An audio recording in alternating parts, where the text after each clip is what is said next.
ओम त्र्यंबकं यजामहे सुगंधिं पुष्टिवर्धनम् उर्वारुकमिव बंधनात् मृत्योर्मुक्षीयमामृतात्। आइए शिव महापुराण की चर्चा प्रारंभ करें। इसके पूर्व भागों में भगवान शंकर के अलग अलग पुत्रों की चर्चाएं हम करते रहे हैं। भगवान कार्तिकेय की चर्चा भी हमने करी, भगवान गणपति की चर्चा भी हमने करी, और उसके बाद भगवान के एक अद्भुत पुत्र जलंधर की बात भी हमने करी। जलंधर की कथा पर भी हम लोगों ने चर्चाएं करी, उनके जन्म से लेकर के उनके चरित्र की चर्चा हमने करी। भगवान शंकर के पुत्रों में अभी और भी कुछ पुत्रों का जिक्र है शिव पुराण में, जिसकी चर्चा करना अभी बाकी है। और उन्हीं पुत्रों में से एक अनोखे पुत्र की चर्चा हम आज करने जा रहे हैं, जो भगवान शंकर का पुत्र माना जाता है, लेकिन उसका जन्म और उसका चरित्र दोनों अनोखे हैं, अद्भुत हैं।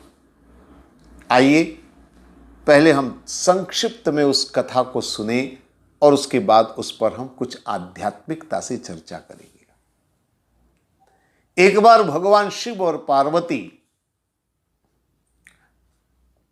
अपनी काशी नगरी से कहीं मंदराचल पर्वत की ओर गए। काशी नगरी की रक्षा का भार भैरव को सौंपा और वो मंदराचल पर्वत पर गए। बैठे हुए थे मंदराचल पर्वत पर शिव और पार्वती। अचानक पार्वती जी को न जाने क्या सूझा, उन्होंने भगवान शंकर के नेत्र पर हाथ रख दिए। जब मां पार्वती ने हाथ रख दिया नेत्र पर, नेत्र बंद हो गए, आंखें बंद हो गई। अब आंखें बंद हुई तो अंधकार छा गया, त्रैलोक्य में अंधकार छा गया, चारों तरफ अंधकार छा गया, भयंकर अंधकार। और अंधकार ही नहीं, उस अंधकार की घबराहट में पसीना छूटा। हाथों के पसीने से एक कुरूप काला पुरुष उत्पन्न हुआ। पार्वती ने घबरा करके हाथ हटाया, आंखें खुल गई, प्रकाश हुआ तो देखा वो और भी ज्यादा भयानक और कुरूप था। इतना ही नहीं, वो आंख से अंधा भी था। चूंकि आंख से अंधा था, इसलिए उसका नाम रख दिया अंधक। ये भगवान शंकर का विचित्र पुत्र है जो आंख से अंधा है, इसका नाम अंधक है। लेकिन ये पुत्र भगवान शंकर से उत्पन्न तो हुआ, लेकिन भगवान शंकर के पास नहीं रहा। हुआ ये, आपने नाम सुना होगा, शास्त्रों में वर्णन आता है कश्यप जी के पुत्र हिरण्याक्ष और हिरण्यकश्यप। बड़ी कथा प्रसिद्ध है, भागवत आदि कई ग्रंथों में उसका वर्णन है। हिरण्याक्ष और हिरण्यकश्यप दो पुत्र। हिरण्यकश्यप के प्रहलाद पैदा हुआ। हिरण्याक्ष की किसी संतान का कोई वर्णन नहीं है। शिव पुराण कहता है कि हिरण्याक्ष की कोई संतान नहीं थी। उसने भगवान की प्रार्थना करी, तपस्या करी, संतान की कामना करी, तो भगवान शंकर ने अपने इस पुत्र को हिरण्याक्ष को दे दिया। यानी सीधे शब्दों में कहें तो हिरण्याक्ष को दत्तक पुत्र की प्राप्ति हो गई। अब ये पुत्र हिरण्याक्ष का हो गया, हिरण्याक्ष का पुत्र कहलाया। बाद में आपने आगे कथाएं तो सब सुनी होगी। हिरण्याक्ष का वध हुआ भगवान बारह से, हिरण्यकश्यप का वध हुआ नरसिंह भगवान से। नारायण ने अलग अलग अवतार लेकर के इनका संहार किया और अब राजगद्दी पर बैठ गया अंधक।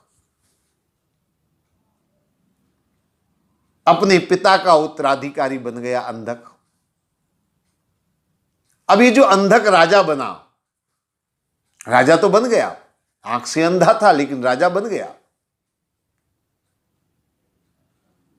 एक बार परिवार के कुछ सदस्यों ने, कुछ मिलने वालों ने, इष्ट मित्रों ने अंधक का मजाक उड़ाते हुए अंधक से कहा, अरे केवल अंधक ही नहीं बल्कि उसके पिता का भी उपहास करते हुए कहा, अरे तेरा बाप तो मूर्ख था, शंकर से पुत्र लेकर आया तो अंधा पुत्र लेकर आया।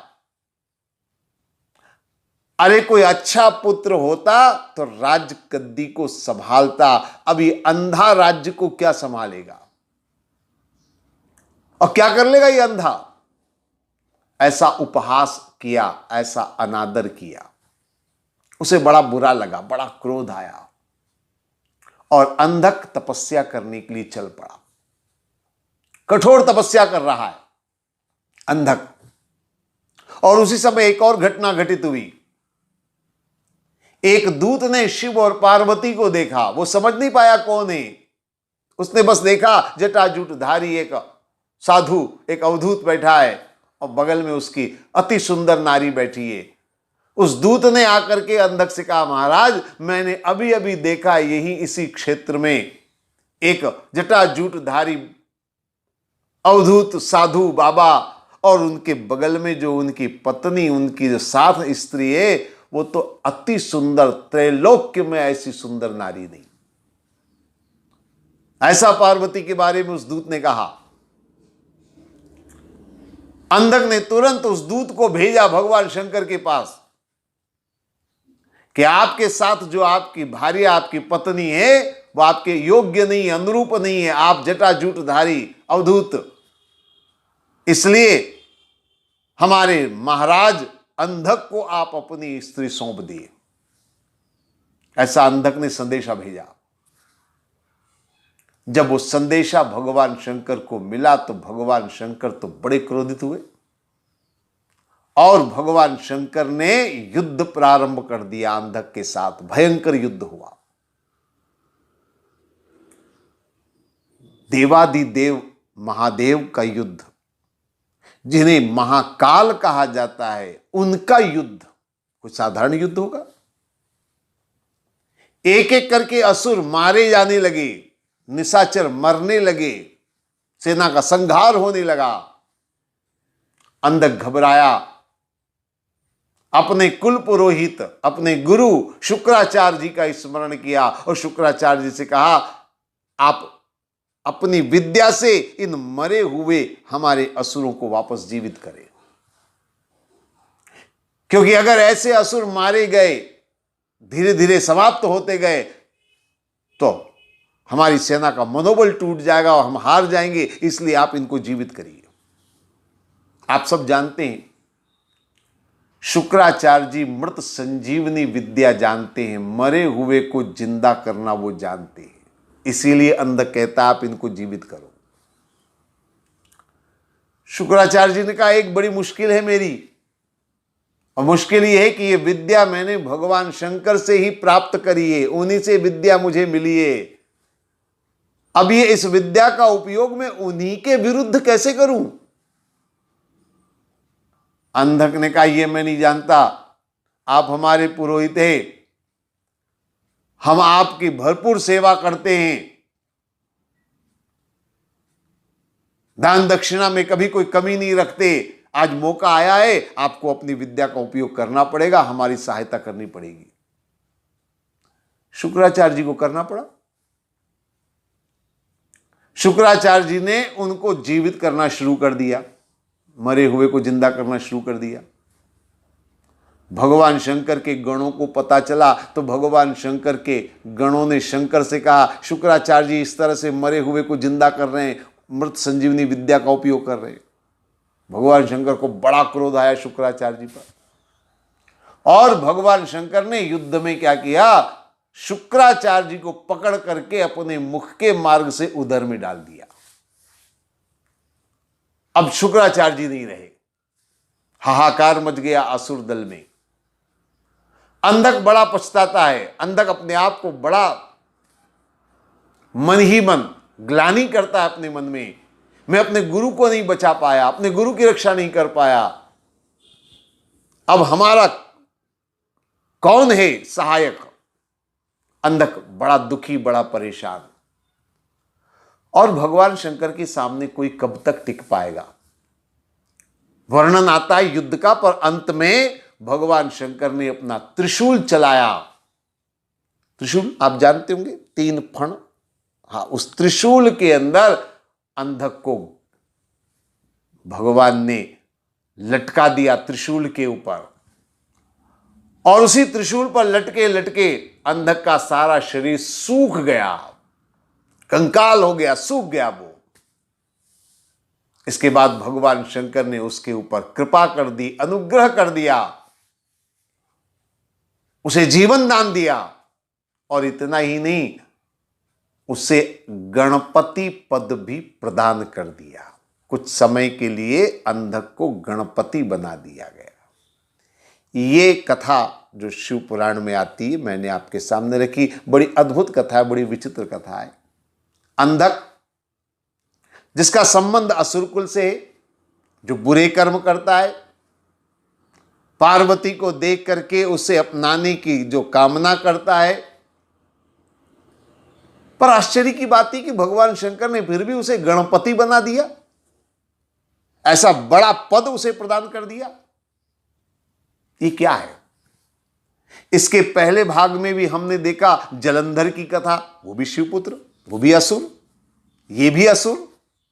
आखिर ये सब है क्या। आइए, जैसा कि मैं हमेशा कहता रहा हूं, प्रत्येक शब्द को, प्रत्येक बात को अध्यात्म के माध्यम से समझने का प्रयास करेंगे, तभी इन ग्रंथों को हम ठीक ढंग से समझ पाएंगे। आइए अब इस संपूर्ण कथा को हम एक एक शब्द को समझने का प्रयास करें। भगवान शंकर के पुत्रों का यह वर्णन चल रहा है। भगवान शंकर समाधिस्थ महापुरुष, ध्यानावस्था में रहने वाले भगवान शंकर। आपने जब भी भगवान शंकर का वर्णन सुना होगा या उनका चित्र देखा होगा, वो हमेशा ध्यानावस्था में रहते, समाधिस्थ अवस्था में रहते। इस ध्यान का परिणाम, परिणाम ही तो जिसको हम पुत्र कहते, ये पुत्र क्या है, उस ध्यान का परिणाम किस रूप में। देखिए, कई पुत्रों की बात हम कर चुके। ध्यान से ज्ञान भी होता है, ध्यान से प्रज्ञान भी होता है। इसके पूर्व भाग में हमने जलंधर की कथा करी थी, जिसको मैंने कहा था वो विज्ञान है। तो ध्यान से ज्ञान भी है, ध्यान से प्रज्ञान भी है, ध्यान से विज्ञान भी है। परंतु अब जो कथा हम आज जो कर रहे हैं, मां पार्वती ने भगवान शंकर के आंखों पर हाथ रख दिया, नेत्र बंद कर दिए। और शंकर जी के बारे में आपने देखा होगा, चित्रों में भी देखा होगा, 2 चर्म चक्षु भी हैं, एक भ्रुकुटी के मध्य में एक नेत्र और है, तीसरा नेत्र जो ज्ञान का नेत्र है। योग साधना में वर्णन आता है, कुंडलिनी की साधना में वर्णन आता है, इसी भ्रुकुटी के मध्य में आज्ञा चक्र माना गया है, ज्ञान का केंद्र माना गया है। यह तीसरा नेत्र ज्ञान का है। पार्वती ने नेत्र बंद कर दिए। जब ज्ञान का नेत्र ही बंद कर दिया तो अंधकार होगा। यह अंधकार क्या है? यह अंधकार अज्ञानता का प्रतीक है। अंधकार माने अज्ञानता। तो ये जो पुत्र पैदा हुआ है अंधा पुत्र, ये अंधा पुत्र क्या है? मेरी समझ में यह है अज्ञान। ध्यान से ज्ञान भी हो सकता है, विज्ञान भी हो सकता है, पर अगर ज्ञान नेत्र मूंद ले, अगर आंखें बंद हो जाए, तो अज्ञान का भी उत्पन्न होना स्वाभाविक है। ये अज्ञान रूपी पुत्र है, अज्ञानता का जन्म हुआ। आंख से अंधा, अंधापन अज्ञानता का सूचक है। अंधापन अज्ञानता का प्रतीक है।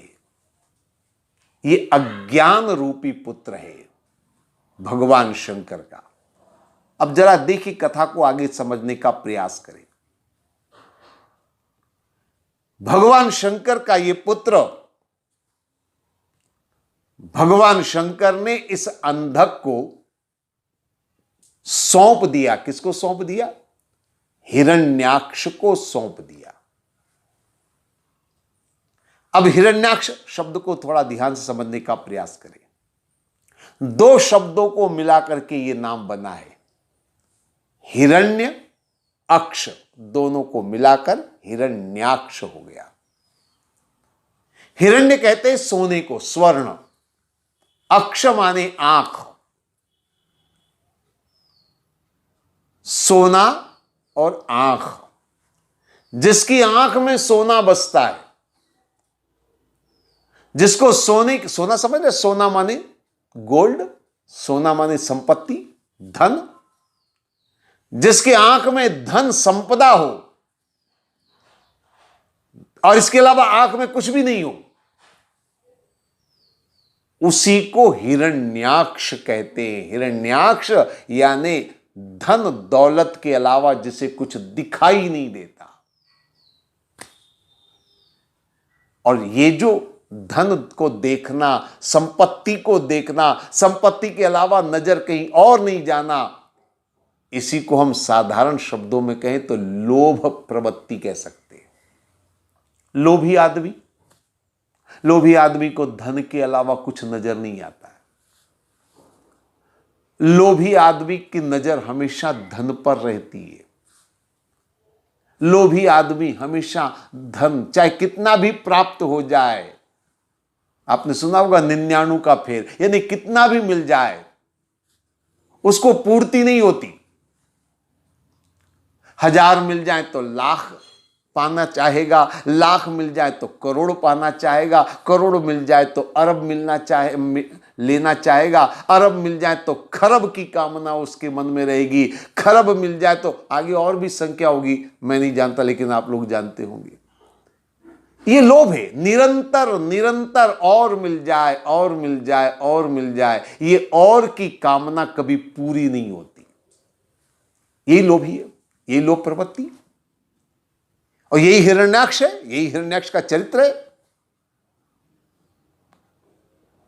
हिरण्याक्ष के अन्य ग्रंथों में जो कथा आती है, उसने पृथ्वी को चुराकर समुद्र में ले जाकर छुपा दिया था, यानी पृथ्वी की सारी संपदा को चुरा करके उस समुद्र में ले गया। वो लोभी है। और जिसको धन की भूख होती वो कभी मिटती नहीं है, जिसको धन की लालसा वो कभी पूरी नहीं होती, कितना भी मिल जाए, कितना भी धन अर्जित कर ले, चाहे टाटा हो, चाहे बिरला हो, चाहे अंबानी हो, चाहे अडानी हो, चाहे अमेरिका के फोर्ड हो, चाहे बिल गेट्स हो, किसकी पूर्ति हुई है? कितना भी मिल जाए, लेकिन फिर भी चाहत वही है, और यही तो हिरण्याक्ष है, और नहीं तो क्या है। ये प्रवृत्ति तो हिरण्याक्ष है। अब इस हिरण्याक्ष को मिल गया ये अंधक, भगवान शंकर ने इसे दे दिया। बहुत सोच समझकर भगवान शंकर ने दिया इसको। अंधे को क्यों दिया? क्योंकि धन का लोभी भी एक तरह से अंधा ही होता है। अब ये लोभी तो था ही, अब इसे अंधा पुत्र मिल गया। देखिए, लोभ जो होता है ना, जो लोभी होता है उसकी कामनाएं कभी पूरी नहीं होती, उसकी कामनाओं का कभी अंत नहीं होता। इसमें ये अंधा पुत्र और मिल गया, तो अब इसको हम कहेंगे कामांध। जिसकी कामनाओं की कभी पूर्ति न हो, जिसकी कामनाएं कभी पूरी न हो, कामांध। ये अंधक जो है ना, ये कामांध हो गया। धन मिल गया लेकिन धन से कामनाएं पूरी नहीं होती, वो अंधा हो गया धन के अंदर। यह है अंधक, हिरण्याक्ष का पुत्र। लेकिन एक बार उसके सगे संबंधियों ने, उसके रिश्तेदारों ने या उसके पहचान वालों ने, किसी ने उसका उपहास किया। अरे तेरा बाप मूर्ख था, अंधा बेटा ले आया, उपहास किया, अपमान किया, तो मन में सम्मान की भूख जगी, सम्मान पाने की लालसा हुई, सम्मान को पाना है। और इसके लिए उसने क्या किया? तपस्या करनी शुरू कर दी। अक्सर लोग जिनके पास धन होता है, जिनके पास संपदा होती है, वो सम्मान पाने के लिए सदकर्म करने लग जाते हैं। वो सदकर्म अपने कल्याण के लिए नहीं कर रहे, वो सदकर्म अपने उद्धार के लिए नहीं कर रहे, वो सदकर्म केवल इसलिए करते ताकि सम्मान हो, समाज में हमारा अपमान न हो, सम्मान हो। इसीलिए आपने देखा होगा, जिसके पास धन संपदा है वो दान तो दे रहा है, पर किस लिए? कि नाम लिखा जाएगा। बड़े बड़े मंदिरों में, बड़े बड़े तीर्थों में, बड़ी बड़ी जगह आपने देखा होगा, हर जगह आपको दानदाताओं के नाम मिलेंगे। मैं दान का विरोधी नहीं हूं, लेकिन ये जो नाम की प्रवृत्ति है ना, कई बार ऐसा भी मैंने देखा है, कई मंदिरों में मैंने देखा है, दीवारें कम पड़ जाती हैं नाम लिखने वालों की, संख्या ज्यादा होती है। मतलब क्या है? मतलब यह है कि वो धन से सम्मान चाह रहा है, धन से नाम चाह रहा है। हालांकि इसे हम बहुत श्रेष्ठ तो नहीं कहेंगे, लेकिन हां, फिर भी मैं ये इतना जरूर मानता हूं कि सम्मान पाने के लिए ही सही, नाम कमाने के लिए ही सही, लेकिन उसने सदकर्म की तरफ पांव तो बढ़ाया कम से कम। लक्ष्य चाहे अच्छा ना हो, पर कार्य तो उसने अच्छा किया। चाहे कोई भी धनी व्यक्ति हो, नाम के लिए अगर वो धन का दान कर रहा है, तो मैं कहूंगा चलो कम से कम उसने सदकर्म के लिए अपना हाथ तो बढ़ाया। लक्ष्य चाहे सही नहीं है, लेकिन कम से कम उसने आचरण तो सही किया। इसने तपस्या करी, अंधक ने कठोर तप किया, लेकिन अज्ञानता का प्रभाव इसके जीवन पर है, और अज्ञानता हमेशा दुष्कर्म की तरफ ले जाती है। तो वो अज्ञानता और दुष्कर्म का जो आचरण है उसका, वो भी छूटा नहीं है। इसीलिए एक दूत ने एक नारी की प्रशंसा करी और इसने तुरंत संदेश भेज दिया, ये नारी मेरे हवाले कर दो। वो दौलतमंद आदमी ये सोचता है कि सब कुछ धन से खरीदा जा सकता है, धन से सब कुछ पाया जा सकता है। मैं धन से क्या नहीं पा सकता हूं? सब कुछ पा सकता हूं। पर इसने चाहा किसको? पार्वती को चाहा। थोड़ा सा इसको समझ लीजिए। मैं पहले भी कई बार कह चुका हूं, पार्वती है श्रद्धा, भगवान शंकर है विश्वास। इसने पार्वती को चाहा। पार्वती माने श्रद्धा।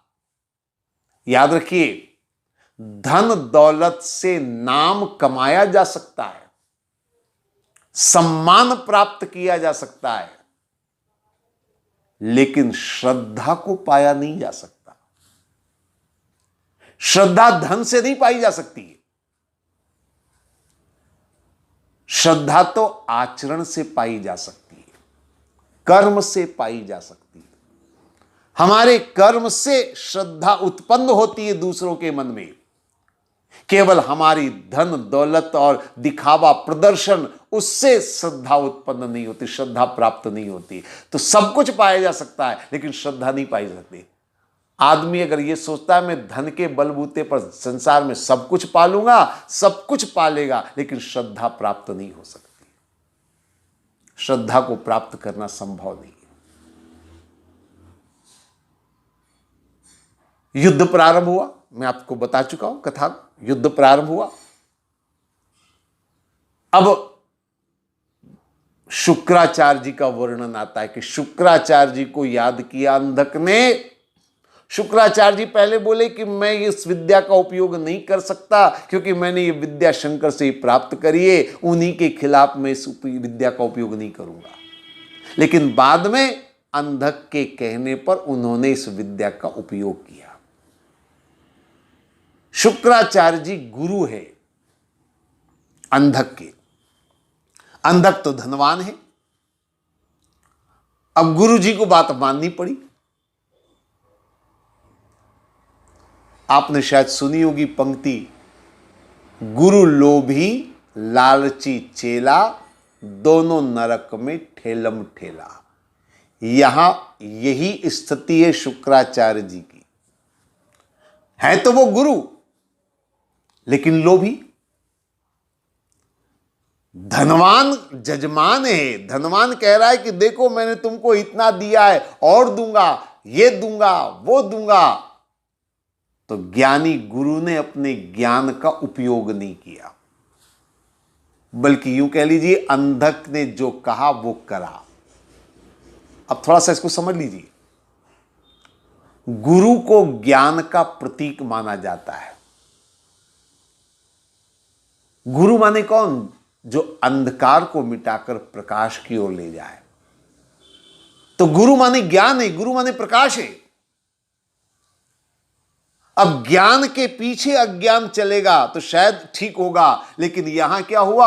अज्ञान के पीछे ज्ञान चल रहा है। अंधक ने कहा वैसा शुक्राचार्य जी ने किया, यानी अज्ञानी के कहने पर ज्ञानी चल रहा है। भगवान शंकर को बड़ा क्रोध आया और भगवान शंकर ने शुक्राचार्य जी को मुख के मार्ग से अंदर उदर में पहुंचा दिया। मुख के मार्ग से क्यों? थोड़ा इसको भी समझ लीजिए। ये जो वर्णन है बड़ा अद्भुत वर्णन है। मुख का मुख्य कार्य है कथनी का, और बाकी धड़ वो है करनी। कथनी और करनी। ज्ञानी गुरु के पास कथनी तो है, बातें तो बहुत अच्छी अच्छी कर लेते हैं, लेकिन करनी ठीक नहीं है। साथ किसका दे रहे हैं? अंधक का साथ दे रहे हैं, गलत का साथ दे रहे हैं। यानी कथनी तो है, करनी ठीक नहीं है। इसलिए भगवान शंकर ने शुक्राचार्य जी के माध्यम से जगत को संदेश दिया। मुख में रखने का मतलब ये कि ये गुरु केवल कथनी वाला गुरु है, केवल वाचिक ज्ञान है, आचरण में ज्ञान नहीं उतरा है। और जिसका ज्ञान केवल वाचिक होगा, आचरण में नहीं होगा, उसका क्या होगा? परिणाम क्या होगा? कथा बताती है 100 साल तक उधर में रहे और बाद में फिर लिंग मार्ग से उन्हें बाहर निकाल दिया।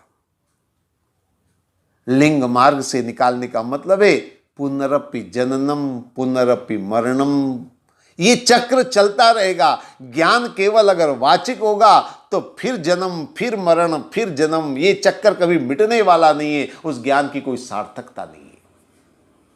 ये संदेश दिया भगवान शंकर ने। अब शुक्राचार्य जी जब उदर में चले गए तो पश्चाताप हुआ अंधक को, और अंधक भगवान शंकर के सामने परास्त हुआ। भगवान शंकर ने त्रिशूल के माध्यम से अंधक को त्रिशूल पर लटका दिया। अब ये त्रिशूल क्या है? थोड़ा इसको भी समझ ले। त्रिशूल के 3 फण होते हैं। आपने देखा होगा त्रिशूल को, 3 फण होते हैं। 3 फण क्या है? मनसा वाचा कर्मणा। मन, वचन और कर्म। जब पश्चाताप होता है अंधक को, ये बहुत बड़ी बात है।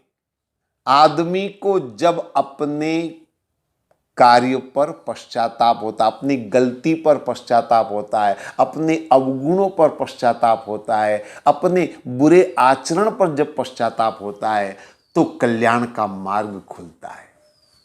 भगवान शंकर ने त्रिशूल पर लटकाया और उसको त्रिशूल पर पड़े पड़े वो सूख गया। अब ये सूखापन क्या है? गीलापन और सूखापन दोनों को समझ लीजिए। गीलापन जो है वो आसक्ति का प्रतीक है। लकड़ी जब गीली होती है अगर उसको जलाएंगे तो धुआं निकलेगा, और जब लकड़ी सूख जाएगी तो आग होगी, अग्नि प्रकट होगी। गीलापन आसक्ति का प्रतीक है, सूखापन विरक्ति का प्रतीक है। विरक्ति में ज्ञान अग्नि, ज्ञान की अग्नि प्रज्वलित होती है, और आसक्ति में बस धुआं ही धुआं होता है। तो गीलापन आसक्ति का प्रतीक है, सूखापन विरक्ति का प्रतीक है। मनसा वाचा कर्मणा जब आदमी समर्पित होता है तो उसकी आसक्ति मिट जाती है और विरक्ति का भाव आ जाता है। और जब विरक्ति का भाव आता है तो सतोगुण, रजोगुण और तमोगुण तीनों पर नियंत्रण आदमी पा लेता है। सतोगुण, रजोगुण, तमोगुण तीनों को आदमी जीत लेता है, और इसीलिए भगवान शंकर उस पर प्रसन्न हो गए, अंधक पर। और प्रसन्न ही नहीं हुए बल्कि उसे गणपति का पद प्रदान कर दिया। एक गणपति शब्द समझ में, गणपति, गण का अधिपति। गण सतोगुण, रजोगुण, तमोगुण से जो तीन गण होते हैं, देवगण, राक्षस गण, मनुष्य गण, इन तीनों गणों का जो अधिपति होता है वो गणपति होता है। तो जिसने सतोगुण, रजोगुण, तमोगुण पर विजय प्राप्त कर ली, उसने देवगण, राक्षस गण, मनुष्य गण तीनों गुण उसके अधीन हो गए, तो वो गणपति हो गया। इसलिए भगवान शंकर उसे गणपति पद प्रदान करते हैं। तो ये गणपति पद को प्राप्त करने का सौभाग्य से प्राप्त हुआ, क्योंकि इसने मन वचन कर्म से समर्पण किया। और ये समर्पण क्यों किया? क्योंकि उसने तपस्या करी। और तपस्या क्यों करी? असुर कुल का संबंध होते भी उसने तपस्या क्यों करी? शायद मुझे ऐसा लगता है कि जन्म तो भगवान शंकर से हुआ, तो कहीं न कहीं भगवान शंकर के जन्म लेने के कारण संस्कारों का प्रभाव पड़ा, और उन संस्कारों के कारण उसने तपस्या करी। तपस्या करने से उसका मन पवित्र हुआ, और उसने मन वचन कर्म से साधना करी, और इसीलिए उसे गणपति बनने का सौभाग्य प्राप्त हुआ। तो ये भगवान शंकर का अद्भुत पुत्र है अंधक, जिसकी कथा मैंने करी। आगे कथाएं और हम अगले भाग में करेंगे। ओम सर्वे भवन्तु सुखिनः, सर्वे सन्तु निरामया, सर्वे भद्राणि पश्यन्तु, माँ कश्चित् दुःख भाग् भवेत्। ओम शांति शांति शांति। ओम।